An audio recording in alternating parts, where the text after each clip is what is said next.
Okay guys, ta-da! Hey, what's up? What's up, folks? Here I am rolling in Chris's W126. Yeah, forgive the creaks. Yeah, she's an old lady. The S-Class. The S-Class. The 280 SE. What's it called? Sonderklasse. Ah. S-Class, yeah. Okay, I just dropped my car at this place called Riber Auto. That's the place where Con refurbished his absorbers. So my cars, I mean, I went and did a full check that day, and they said it's leaking. There's some leak. I mean, it's a 10-year-old car. Yeah. So I've never. I mean, my car has been like super reliable. So 10-year-old for some leaks, fine. So Con was like, hey, bring it to Riber, and these guys are good.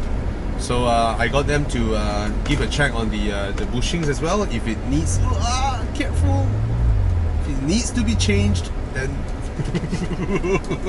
Purposely. I hate queue jumpers, man. BFN 2446 truck.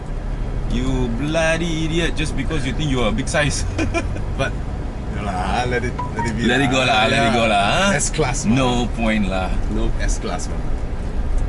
So countdown to Enduro. Yeah. 24 days. 24 days, and I still haven't decided which car I'm gonna take. Yeah. It's gonna be a surprise on the morning. Maybe Bobby will know the night before lah. Oi. Oi. So Chris is a veteran when it comes to driving long distances. Yeah, right? done a few runs. I think quite good. Every month he will have a chop on his passport. Yeah. Almost either by bike or by car. Yeah. I love hitting the open road lah. So what are the things that someone as a first timer, I think a lot of people would love the idea of driving from KL to Thailand or Malaysia to Thailand, right? It's just that if they do it on their own, it's a bit scary. First time can be a bit scary. Right. If you've never driven long distance before, it can be a bit scary. And that's the reason why we created Enduro, so that everybody can do it at the same time and experience what it's like to actually drive a long haul drive. So what should they prepare if they were to drive from? Well, first and foremost, you should prepare your car.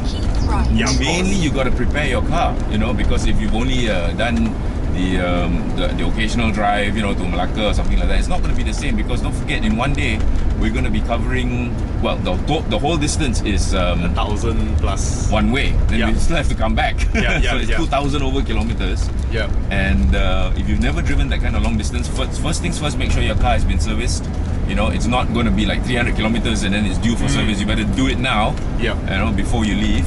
And even if it's just been serviced, it's always good to send it back for a checkup, just to make sure that the car is in tip-top condition. Don't forget your tires. A lot of people always forget their tires, and I'm not just talking about the 4 tires on all 4 corners. Don't forget your spare as well. And then the brakes, and the fluids, all that should have been taken care of during the service. Okay. But it's always good to do a 20-point check just before you go. You go to your favorite workshop and tell the guy, please just check everything, all the fluid levels, pressures and things like that. And then to physically prepare yourself, there's not really that much except get a good night's rest. But no matter what, I have found that even when I do get a good night's rest before a long haul drive or long haul ride, there will come a point when you get drowsy. It always happens because it's so monotonous, especially if you're driving highway all the way. It's so monotonous that you tend to get into a rhythm, and the rumbling of the tires. And one tip, right? Open your recirculating.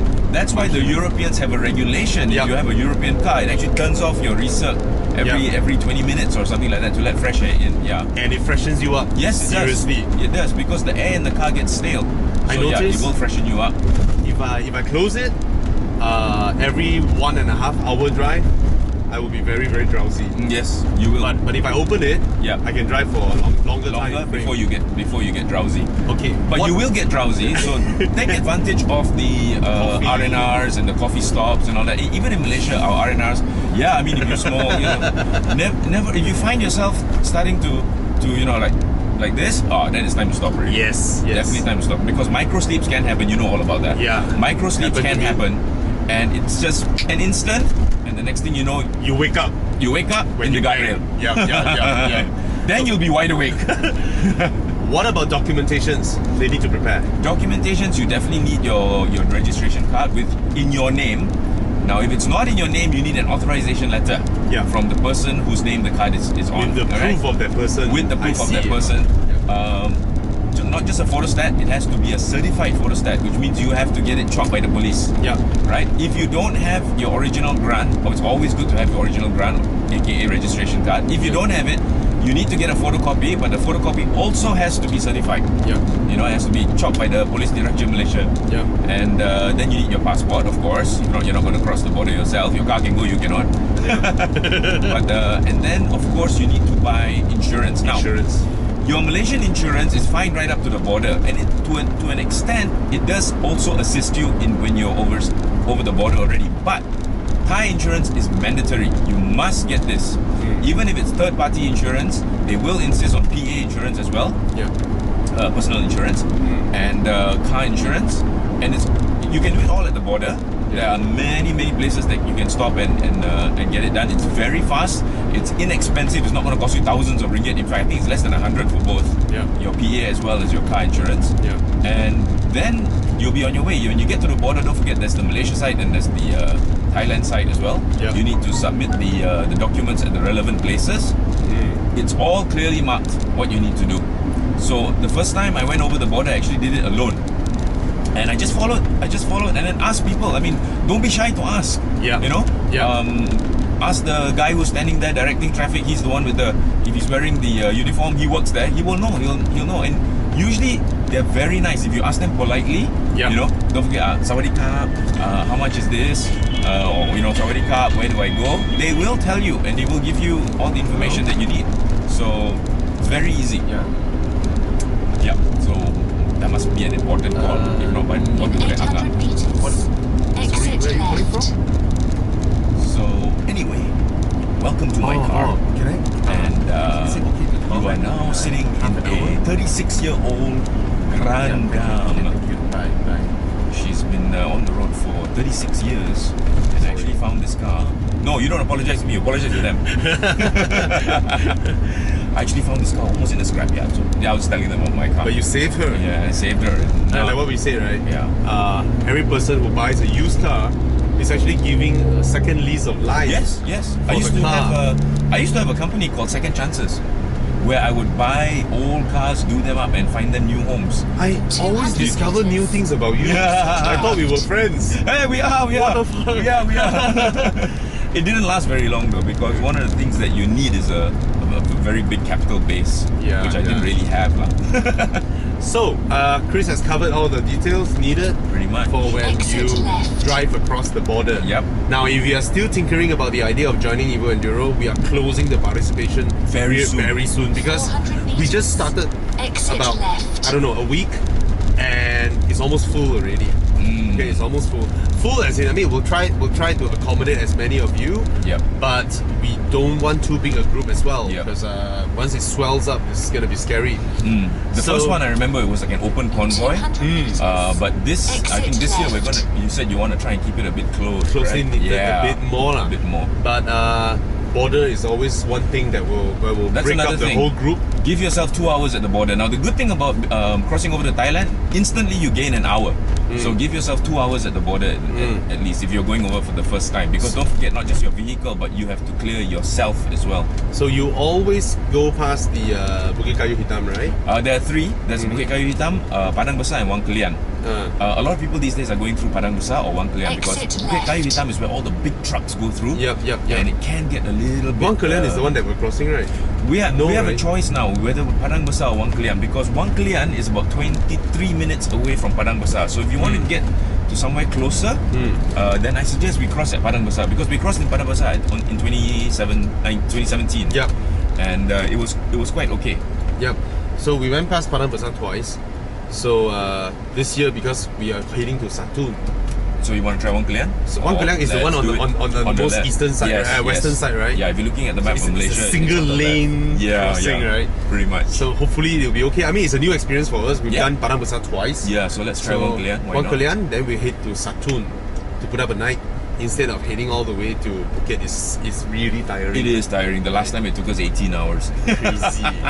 that was crazy. But that was enduro. Yeah. That one was an iron butt drive. Really. Oh, no wonder you said 18 hours because you were already at the border, right? For us, it's about 22 hours. 22 hours. Yeah. Wow. Yeah. So that was crazy. That's insane. But hey, at least now you can say you did it. Yeah, man. And thanks to you, first year you joined. Yeah, I couldn't And the guidance that you sometimes on and off, 1 or 2 guidance that you give, right? It's priceless. Seriously. Anytime. Thank you. Seniors like you guys, another guy I want to thank is Ivan Kong. When I organized the first year Enduro, right? I was actually a bit nervous. It's something I wanted to do, but Bobby, we were just talking about that car. That's the KE10? KE20. Walao! Damn good condition. Yeah. So, E30. E30. That's a nice plate. Yeah. Wee Chris. Oh yeah lah, WC. So where were we? So I actually called Ivan Kong. Okay. I'm like, I'm trying to organize this drive all the way with a huge group, to Phuket. And you know what he did? Yeah. He was like, come on, I come and meet you. So he drove to, because I stay at Old Klang Road, right? Manisa, right? Yeah.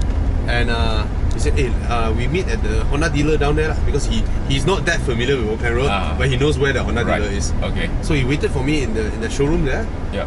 So I went there. He sat down with me for 2 hours. Wow. And you guys plotted out the route and everything. He sort of like gave me advice. He said, nice. You have to take note on school holidays, blah blah and all that. Look at the time and all that. Then well, in terms of the schedule, I guess I threw his advice away because we totally missed out that it was Haji. Yeah. Oh, it was Haji. On the way back, it was. Yeah, it was. The jam was crazy. Yeah, I remember the jam. 20 over hour jam. Yeah, it was mad. We were where were we? Penang. We were stuck before Penang itself. We were stuck already. Emergency lane. Everybody sleeping in their cars in the emergency lane. That was insane. I didn't get subject to that because I spent the night in Danok before we come back. You're smart. I didn't want to battle the traffic. Yep, that was the first year, and then the second year was great. We were fine. The second year, everything was smooth. Yeah, it was. And no incidences. Yeah. So we're glad. Now we hope we get to continue that in this year. So if you want to join, check out the description down below. And again, don't forget, subscribe to Chris Wee, subscribe to myself, Bobby. Con, Bing, Fadil. Yeah. Another thing is, join our Evo Club. It's free for anybody to join. Once you join Evo Club, if you are buying a used car or recon car, you can contact us on our Facebook, facebook.com/aurizn, and we'll help you organize an inspection at half the price than what people are charging out there. A full-on inspection, not done by us, but our partners, right, at our clubhouse in Wern's Auto House Service. And if you're selling your car, if you've driven your car for 5 years, 6 years, you wanted to sell it, you're not sure which dealership to go through, which one to trust, again, contact us. We'll get you hooked up with a nice, trustworthy dealer. They'll buy your car off straight, pay you straight, no hanky-panky, alright? A lot of other stuff. So, thank you for watching our video and thanks so much. Connect with us. Yeah, cheers. Absolutely.